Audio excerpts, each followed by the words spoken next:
So basically अगर मैं बात करूं कि भविष्य में कितनी भी बड़ी मंदी क्यों ना आ जाए, ये ऐसे 5 बिजनेसेस है दोस्तों जहां पे लोग खर्चा करना मतलब उनको कंपलसरी करना पड़ेगा ही पड़ेगा। तो ऐसे कुछ 5 बिजनेसेस में आप लोगों के सामने यहाँ पे रखने वाला हूं। मैं अगेन कहना चाहूंगा दोस्तों, ऐसी बात नहीं कि हर एक बिजनेस यहाँ पे जीरो हो जाता है, बिल्कुल भी नहीं। बहुत सारे बिजनेस चलेंगे भी, बट जैसे मैंने कहा कि कुछ बिजनेस ऐसे हैं जिनको मंदी का इतना ज्यादा फर्क नहीं पड़ता है। सो वो बिजनेस मैं आप लोगों के सामने यहाँ पे रखना चाहूंगा। सो चलिए, ऐसे 5 बिजनेसेस, और जैसे मैंने कहा दोस्तों सिर्फ 5 ही नहीं होते, ऐसे तो बहुत सारे। तो इसीलिए थोड़ा सा टास्क आपके और भी मैं यहाँ पे छोड़ना पसंद करूंगा। तो कमेंट सेक्शन में आप भी बता दो कि आपको ऐसे कौन से बिजनेसेस लगते हैं जो कि मंदी में भी बहुत ही सुपर डुपर अच्छा करेंगे, इवन दो 100 साल मंदी चलेगी फिर भी। तो चलिए हम लोग अभी क्या करते हैं, एक एक बिजनेसेस को यहाँ पे देख लेते हैं। सो हम लोगों ने क्या करना है, उसी से रिलेटेड अगर आपको कोई स्टॉक अच्छा लगता है तो आप उनमें इन्वेस्ट, अच्छे वाले स्टॉक में इन्वेस्ट करके चल लेना। भविष्य में आपको अच्छे खासे रिटर्न जरूर मिल जाएंगे। सो दोस्तों, बिजनेस नंबर 1, फार्मा का बिजनेस। यस, जब भी मतलब मंदी की बात हो, क्या आप दवाई खाना छोड़ दोगे? एक बार बोल दोगे कि चलो मैं एक रोटी कम खाऊंगा, खाना कम खाऊंगा, बट दवाई अगर आपको लेनी है तो टाइम पे लेनी ही पड़ेगी, वरना आपको पता है उसके कॉन्सिक्वेंसेस क्या हो सकते हैं। तो इसीलिए दोस्तों, फार्मा का बिजनेस मंदी के वक्त भी अच्छा ही चलता है, क्योंकि लोग कुछ भी करें, चाहे उसकी 50,000 की सैलरी चाहे 10,000 पे आके क्यों ना रहो, वो दवाई कट नहीं कर सकता, उनको दवाई वो लेने ही पड़ेगी। तो इसीलिए दोस्तों, फार्मा के बिजनेसेस हमने देखा है, ट्रैक रिकॉर्ड देखा है, हाँ थोड़ा बहुत फर्क पड़ता है, बट जितना बाकी बिजनेसेस की हालत खराब होती है उतना नहीं होती है। फार्मा के बिजनेसेस भी हम लोग को अच्छे ही चलते हुए देखने को मिल जाते हैं। ऐसा होगा क्या, किसी को बुखार होगा वो बोलेगा अरे नहीं पैसा कम है जाने दो, नहीं, उनको जाना ही पड़ेगा। तो इसीलिए फार्मा, एक ओवरव्यू दे रहा हूं, ऐसा मतलब आप समझ सकते हो। तो इसलिए फार्मा के बिजनेसेस की अगर मैं बात करूं, वो बहुत अच्छा करते हैं, इवन दो मंदी रहे ना रहे, फार्मा का बिजनेस जैसा परफॉर्मेंस चल रहा है वैसा ही चलते रहता है, राइट। सो इसीलिए फार्मा वाले स्टॉक्स आप लोग जरूर अपने रडार के ऊपर रख सकते हो। सर एक दो स्टॉक बता दीजिए। देखिए, मैं कोई रिकमेंडेशन नहीं दे रहा हूं, बट जब भी मैं फार्मा की बात करता हूं, एक बहुत बड़ी कंपनी है डिवीज लैब करके, आप चाहो तो उस कंपनी को स्टडी कर सकते हो, राइट। अगर आप लोगों को बिल्कुल यंग कंपनी चाहिए, मतलब जस्ट अभी अभी बाजार में आई है आईपीओ के थ्रू, तो एमी ऑर्गेनिक देख लेना, टार्सन प्रोडक्ट करके कंपनी है वो भी देख लेना, राइट। ये फार्मा से जुड़े हुए कंपनीज है, एंड ये लिस्ट बहुत लंबी है, मैंने एक दो नाम लिए मतलब बाकी के खराब हो गए ऐसा नहीं। मेन जैसे मैंने आप लोगों को कहा कि बिजनेस सोचना आना चाहिए, उसके बाद आप स्टॉक सर्च करो, आपको बहुत सारे स्टॉक्स मिल जाएंगे। सो नंबर 1 बिजनेस है दोस्तों फार्मा, मंदी रहे कितनी भी रहे, फार्मा का बिजनेसेस तो चलते रहेंगे।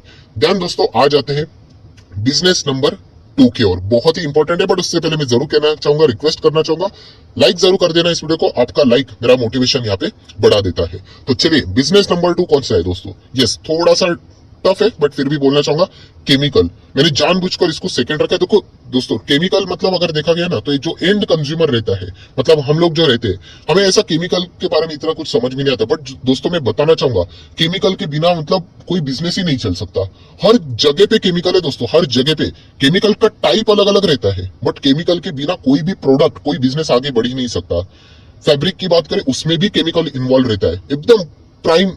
अगर हम लोग स्टेज की बात करें तो वहां पे केमिकल का इस्तेमाल होता है। टायर कंपनीज में केमिकल रहता है, फार्मा में केमिकल रहता है, फूड में भी केमिकल रहता है। मैंने जैसे बताया कि टाइप अलग अलग रहता है, जो सीमेंट में केमिकल रहेगा वो फूड में नहीं डालेंगे वरना प्रॉब्लम हो जाएगी।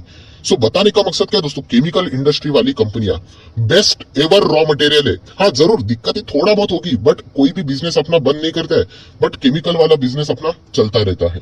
सो इसीलिए दोस्तों, केमिकल कंपनी आप लोगों ने देखा होगा, जो मेरा दूसरा चैनल एसएमकेसी, मेरा सबसे फेवरेट सेक्टर है केमिकल, और आपने देखा भी है जितने भी हम लोगों ने शेयर्स देखे थे जबरदस्त चलते। रीजन भी है, केमिकल का बिजनेस ऐसा ही कोई नहीं स्टार्ट कर सकता। हम लोग बोल सकते हैं ना कि हमें ये बिजनेस स्टार्ट करना है, वो बिजनेस स्टार्ट करना है, आप कर सकते हो, बट केमिकल का नहीं, बहुत सारे लाइसेंस भी लगते हैं इसके लिए। सो केमिकल दोस्तों एक ऐसी इंडस्ट्री है, और अभी केमिकल से रिलेटेड सर स्टॉक अभी इतनी लंबी लिस्ट है कि मैं आपको क्या बताऊं। SRF limited, Deepak nitrate, Aarti industry, alkyl amines, Balaji amines, Atul limited, right. बहुत सारे कंपनीज है दोस्तों, पीडीलाइट से लेकर बहुत सारे, एशियन पेंट भी इसी में ही आता है। सो बताने का मकसद है कि केमिकल इंडस्ट्री दोस्तों कितनी भी मंदी रहे, इनका बिजनेस यहाँ पे चलता रहेगा। जिस दिन केमिकल बंद हो गया ना, सारे बिजनेसेस ही क्लोज हो जाएंगे दोस्तों। तो इसीलिए केमिकल को कभी भी हम लोग अवॉइड यहाँ पे नहीं कर सकते। ध्यान दोस्तों, बिजनेस नंबर 3, कितनी भी बड़ी मंदी आ जाए दोस्तों, बिजनेस नंबर 3 चलता ही रहेगा, एंड वो है दोस्तों इंफॉर्मेशन टेक्नोलॉजी। यस, टेक वाली जो जितनी भी कंपनी है दोस्तों वो चलती रहेंगी। एंड सबसे कम इंपैक्ट इन्हीं के ऊपर आता है दोस्तों मंदी का। चलो बाकी कुछ बिजनेसेस के ऊपर थोड़ा बहुत भी आ सकता है, बट टेक से रिलेटेड बहुत ही कम हम लोग को इंपैक्ट देखने को मिलता है। खास करके मैक्सिमम आईटी कंपनीज अगर आप चेक करोगे तो वो डेट फ्री रहती है, उनको कर्जे की जरूरत नहीं। सर्विस वाली कंपनीज है ना, तो सर्विसेज तो इनकी चलती रहती है। और दुनिया तो अभी आप लोगों को पता ही है टेक्नोलॉजी से घिरी हुई है, तो जो उनके कॉन्ट्रैक्ट है वो वैसे ही यहाँ पे चलते रहते हैं। और ये बड़ा बिजनेस है थोड़ा, राइट। तो टेक्नोलॉजी वाली दोस्तों, जो आईटी सेक्टर वाली जो कंपनियां दोस्तों, वो बहुत अच्छा यहाँ पे करती रहती है, राइट। तो जरूर आप चाहो तो अभी आईटी कंपनी के नाम में क्या लू आप लोगों के सामने, हर किसी को यहाँ पे पता ही है कितने बड़े बड़े कंपनीज है। टीसीएस, इन्फोसिस, एचसीएल, टेक महिंद्रा, राइट। ये तो मतलब पहले ही इसमें बड़े वाले जो इसमें आ जाते हैं इन्फोसिस करके। देन अगर हम लोग बात करें, केपीआईटी टेक है, हैप्पीएस्ट माइंड टेक्नोलॉजी है, एलएनटी इन्फोटेक है, माइंड ट्री है, एलटीटीएस है, लंबी लिस्ट है दोस्तों। सो टेक्नोलॉजी वाली कंपनियां भी यहाँ पे बहुत अच्छा खासा परफॉर्मेंस देती है, ये भी हम लोग यहाँ पे देख सकते हैं। एंड अभी जिस इरा में हम लोग एंटर कर चुके हैं 2020 के बाद, टेक को हम लोग अवॉइड नहीं कर सकते। देन दोस्तों अगर हम लोग बात करें फोर्थ नंबर का बिजनेस दोस्तों, ये तो कमाल का बिजनेस है। और ये बिजनेस अभी अभी हम लोग को ज्यादा ग्रो होते हुए देखने को मिला है। कौन सा? इंटरनेट का बिजनेस दोस्तों। Yes, internet. मैं आप लोगों को बताना चाहूंगा, इनफैक्ट मैं आपको अभी भी कहना चाहूंगा, इस वीडियो के बाद अगर आप चाहो तो गूगल करके देख लेना, आप चाहो तो यूट्यूब के ऊपर जाके देख लेना दोस्तों। इंटरनेट एक ऐसी चीज बन चुकी है दोस्तों, इसका एडिक्शन दुनिया में सबसे ज्यादा है। यस, मतलब अगर हम लोग बोलते हैं ना कि एक आर्टिकल में पढ़ा था कि यहाँ पे ड्रग्स से भी ज्यादा कोई खराब एडिक्शन है दोस्तों, तो वो इंटरनेट का है। इंटरनेट मतलब इसी में से ही तो हम लोग सारी चीजें चलाते हैं। अगर आप लोग इंस्टाग्राम की बात करें, फेसबुक की बात करें, मतलब बेसिकली सोशल मीडिया, इंटरनेट के बिना तो मतलब आप सोच भी नहीं सकते। ऐसी ऐसी ऐसी लाइफ हो गई, मतलब बोलते हैं ना फूड क्लोथिंग शेल्टर, ये हम लोग बोलते थे, अभी food clothing shelter and internet, वरना नहीं चलेगा। ऐसी लाइफ में अभी हम लोग यहाँ पे एंटर कर चुके हैं। सो कुछ भी हो जाए दोस्तों, इंटरनेट तो लगेगा ही लगेगा। एंड अभी हम लोग को पता ही है, जो भी हम लोग काम करते हैं बिना कॉलिंग के, मतलब आप क्या इमेजिन कर सकते हैं इस दुनिया में आप सर्वाइव करोगे? तो ये चीजें तो यहाँ पे चलती रहती है। सो हम लोग जरूर कह सकते हैं दोस्तों, इंटरनेट वाली कंपनियां ये भी बहुत अच्छा खासा परफॉर्मेंस यहाँ पे करती है, एंड आगे भी हम लोग को करते हुए जरूर देखने को यहाँ पे मिल जाएंगी। नेक्स्ट अगर हम लोग बात करें दोस्तों, business number 5, very very very important, and वो है दोस्तों बेबी प्रोडक्ट से रिलेटेड। यस, हर किसी को यहाँ पे पता है दोस्तों कि मतलब एकदम कॉमन सेंस वाली बात है कि अगर किसी के पास यहाँ पे बेबी रहेगा, आप सभी लोगों को पता है, मतलब छोटा बच्चा घर में रहेगा, राइट। हम लोग ऐसा नहीं कर सकते कि वहां पे खराब प्रोडक्ट्स यहाँ पे लाए, राइट। हर कोई बेस्ट ही प्रोडक्ट लाने की कोशिश यहाँ पे करता है कि मंदी करके हम चाहे तो हमारे ऊपर एक बार एक्सपेरिमेंट कर ले, राइट। बेबीज के ऊपर इस तरीके की चीजें यहाँ पे नहीं करते हैं। तो इसीलिए दोस्तों अभी बेबी प्रोडक्ट से रिलेटेड सर स्टॉक्स कौन से बहुत सारे मिलेंगे आपको। प्रॉक्टर एंड गैम्बल मिल जाएगा आप लोगों को, पीजीएचएच करके, राइट। अगर आप चाहो तो यहाँ पे नेस्ले जैसी कंपनी, अभी नेस्ले में क्या आता है, तो जो बेबी पाउडर, मिल्क पाउडर का रहता है, उनका जबरदस्त वहां पे सेल रहता है, एक टाइप की मोनोपोली भी है। तो ऐसे बहुत सारे स्टॉक्स आप लोगों को मिल जाएंगे। पहले बिजनेस तो डिसाइड करो, बिना जाने बिना बिजनेस को पहचाने अगर आप इन्वेस्ट करोगे तो फिर मुश्किल हो सकती है। सो बेबी प्रोडक्ट से रिलेटेड जितने भी बिजनेसेस है दोस्तों, वो भी बहुत अच्छा यहाँ पे कर सकते हैं, क्योंकि इन पर्टिकुलर चीजों की अगर हम लोग बात करें, यहाँ पे मतलब कॉस्ट को ज्यादा इतना देखा नहीं जाता, बेस्ट क्वालिटी क्या है एंड इसके लिए जो भी दाम होता है लोग देने के लिए यहाँ पे रेडी हो जाते हैं। सो 5 ऐसे बिजनेसेस है दोस्तों, जैसे मैंने आप लोगों को कहा कि इतना ही नहीं है, लिमिटेड बिजनेस नहीं है, और भी बहुत सारे हैं, वो आप लोगों ने कमेंट सेक्शन बताने। अभी बहुत सारे लोग गुस्सा भी हो जाएंगे, सर ऐसे थोड़ी, बहुत सारे और भी बिजनेसेस है, वो भी चलेंगे मंदी में, थोड़ी ना वो बंद होंगे। जैसे कि एफएमसीजी, खाना पीना कौन छोड़ेगा? देखिए एफएमसीजी की अगर मैं बात करूं तो इसमें से फूड मतलब चावल और दाल नहीं आता, इसमें बहुत सारे बिस्किट, स्नैक्स सब आता है। और बिस्किट एंड स्नैक्स की अगर हम लोग बात करें, जब प्राइस बढ़ती है थोड़ा सा कंजम्पशन हम लोग को कम होते हुए देखने को मिल जाता है। आप चाहो तो कंपनी के नंबर्स को भी देख सकते हैं। इसका अर्थ ये नहीं कि ये कंपनियां बर्बाद हो गई, ये हमेशा चलते, ये साइकिल है। रिसेशन आएगा, मंदी, ये सारी चीजें चलती रहती है, फिर वापस चला जाएगा, वापस कम बैक होगा। सो नेक्स्ट अगर हम लोग बात करें, बहुत से लोग ये भी कहेंगे सर बैंक एंड फाइनेंस, ये तो बिजनेस भी चलेगा, ये थोड़ी ना बंद होगा। देखिए बंद नहीं होगा, बट आप जैसे मैंने शुरुआत में ही कहा था कि बैंक का मेन बिजनेस क्या है कि लोन टाइप की चीजें यहाँ पे देना। और लोन लोग लेते क्यों है? लग्जरी चीजों के लिए, बेसिकली घर लेना है या फिर गाड़ी लेनी है ईएमआई के ऊपर, वो थोड़ा सा वो ड्रॉप डाउन कर देते हैं। जब सैलरी इतनी कम हो जाएगी तो ईएमआई कहां से देंगे?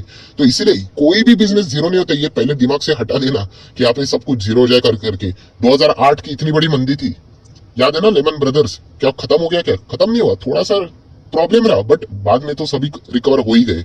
सो जैसे मैंने आप लोगों को कहा, यहाँ पे ये चीजें आप लोगों ने यहाँ पे सोचनी है। एंड नेक्स्ट बहुत सारे लोग ये भी कहेंगे सर अल्कोहल, सिगरेट, टैबैको, ये तो बिजनेस अभी आप कैसे भूल सकते हो। देखिए ये बिजनेस तो है, बट ये इन्वेस्टेबल है क्या, ये हर किसी का अपना अपना ओपिनियन यहाँ पे हो सकता है। इन्वेस्टमेंट की अगर मैं बात करूं तो टैबैको वाले स्टॉक्स इतना कुछ खास नहीं कर रहे हैं।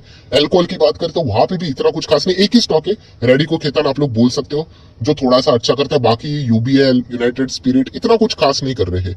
तो ये भी देखना है कि इन्वेस्टेबल है या नहीं। बिजनेस तो जरूर है, और कोई भी बिजनेस जीरो नहीं होता। अभी टेक्सटाइल का बिजनेस, क्या लोग कपड़े पहनना बंद कर देंगे क्या? नहीं।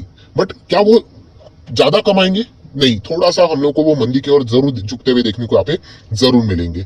सो जैसे मैंने आप लोगों को कहा कि ऐसे बिजनेसेस सोचने आप लोगों ने कि आप इमेजिन करो खुद को ही कि अगर आपकी सैलरी जितनी भी इनकम है, अगर आप बिजनेस करते हो तो वो अगर 50-60% कम हो जाए, फिर भी आप उन चीजों को करेंगे। एंड वो बिजनेस इन्वेस्टेबल भी होना चाहिए, राइट। ऐसे बिजनेस में अगर आप इन्वेस्ट करोगे तो डेफिनेटली आप लोगों को बहुत अच्छा खासा रिटर्न जरूर मिलेगा। सो मैं जरूर चाहता हूं दोस्तों, आप अपने भी यहाँ पे कमेंट सेक्शन में बिजनेसेस को सामने यहाँ पे रख सकते हो। ऐसे कौन से बिजनेसेस है जो कि मतलब मंदी कितनी भी आ जाए आपको मतलब उनके प्रोडक्ट्स खरीदने ही पड़ेंगे, एंड वो इन्वेस्टेबल भी है। जैसे मैंने कहा कि बिजनेस तो है प्लस वो इन्वेस्टेबल, मतलब उसमें हम लोग इन्वेस्टमेंट करने के लिए वो शेयर्स भी उस लायक होने चाहिए। सो जरूर आप भी अपनी राय यहाँ पे कमेंट सेक्शन में रख सकते हो। सो आशा करता हूँ कि एक थोड़ा सा यूनिक टाइप का वीडियो था, बट फिर भी अगर आप लोगों को पसंद आया होगा तो चाहो तो आप इस वीडियो को लाइक एंड शेयर भी यहाँ पे कर सकते हो। So that's it, thank you very much दोस्तों। We will be meeting our next video. तब तक के लिए बाय बाय।